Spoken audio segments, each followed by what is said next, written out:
Hey guys, welcome to Cape Cowl Cafe. I'm Nemo, and today we're going to be talking about comic book movie and TV show costumes. Now, comic books and superheroes have been around for a long time. It was one of the biggest sources of entertainment back in the 30s and the 40s, but when a reader back in the day picked up a superhero comic book, what was the first thing to grab their attention? The costumes. Superheroes have always been about the costumes. My daddy was not nice to me. It's what separates them from other action heroes. They turn ordinary characters into icons that children want to become. Everyone as a kid wanted to be Spider-Man, that's just a fact. The bright colors of the capes and cowls of these characters radiate with a bold and powerful aura. Sure, they're a little goofy, but I think they're all still timeless. Superhero movie and show costumes started out trying to rip the costume straight from the page. These movies and shows didn't have the super inflated budget that they have today, which, by the way, I'm pretty sure Hollywood exists to launder money, but that's for, another day. They didn't have that, those huge budgets, so they were pretty limited, and the costumes that we got looked pretty ridiculous, but they were accurate for the time. Adam West's Batman costume does look pretty dumb, but it perfectly reflects the tone of the show that I was in, and you can't really fault it for that. And you can't get more comic accurate than Christopher Reeve's Superman. These costumes were one-to-one comic adaptations. No modernizations, no bells and whistles, no nothing. We continued to get pretty colorful and stylized costumes until about the early 90s, because after that, the comic book movie industry experienced a drought. We didn't get any good big-budget comic book movies until Blade. Movies like that and The Matrix changed the game. Studios were now beginning to see superheroes as corny, and they saw the costumes in the same light. But superhero movies were still planting butts in movie theater seats, so the studios found a different solution. Alright, now I want you guys to close your eyes for a second, okay? And imagine the typical Sigma male. What's he wearing? Probably a leather jacket. Now, imagine that leather jacket, skin tight, and covering his entire body. Enter the age of leather. Every superhero in the early 2000s wore leather, with a few exceptions.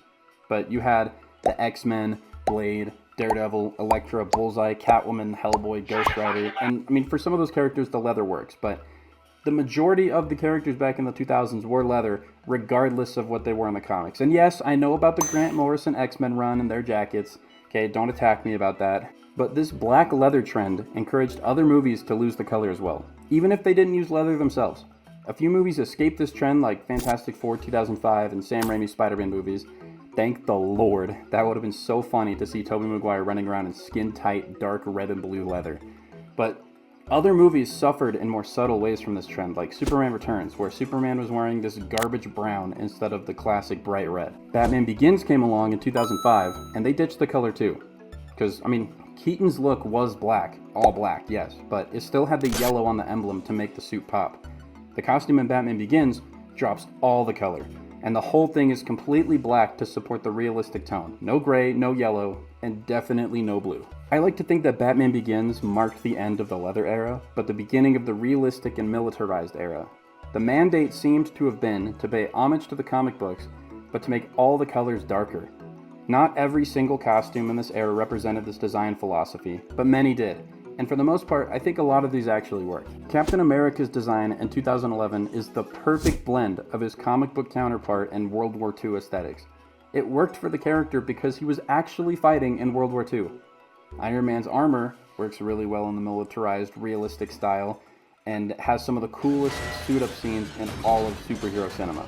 Seriously, almost every single MCU costume in this, point of time looked like it was made from padding and materials from a military surplus store with just, various darkened colors. You got this one, and this one, and that one, and this one, and that one. Oh, and there's also this one, and all of these, and this one. I'm actually indifferent to the Man of Steel suit because the design is pretty cool, but those colors are so dark. Weirdly enough, a lot of characters reverted back to the leather for a while. Ant-Man, Captain Marvel, and pretty much every single CW character. But I feel like the MCU continued the realistic trend until about Civil War with the introduction of Spider-Man. For the next point of the timeline, they didn't stop using their realistic design philosophy, they just brightened up colors a little bit, and they started adding lines everywhere. I know you guys know what I'm talking about. You've probably seen a million videos on this topic, but the lines were everywhere. Every design became super over-designed. We got Mr. Fantastic, Spider-Man, actually all of the Spider-Man suits, Moon Knight, Ant-Man, Thor, The Flash, the Eternals. It just was never ending. Only recently have we slowly started to see a shift in the superhero costumes for movies and shows. Good or bad, we've been seeing a lot more color. We've been seeing more designs that previous movies have shied away from, like Wolverine, the Fantastic Four, Superman, The Flash, and Aquaman. I am so glad that this is finally happening, because the suits becoming brighter reflects how we were letting go of our pessimistic and edgy views on superheroes. I mean, for the last decade, almost every single interpretation or parody of Superman has been evil. That is just ridiculous. We are less focused on everything being dark, cool, and realistic, and we're embracing the joyful goofiness that comes packaged with a lot of these characters. I mean, look at these costumes. These are so simple and not over-designed in any way. They're just beautiful. And the best part about this colorful, more comic book accurate, simple design philosophy coming back is we got the trunks. We're so back. Huge W. But anyway, that's about it for today. Let me know if you guys agree with me in the comments. If you guys like the super edgy dark costumes, I mean, that's totally fine. But me, I personally like to see a little bit of color. It makes me feel good inside.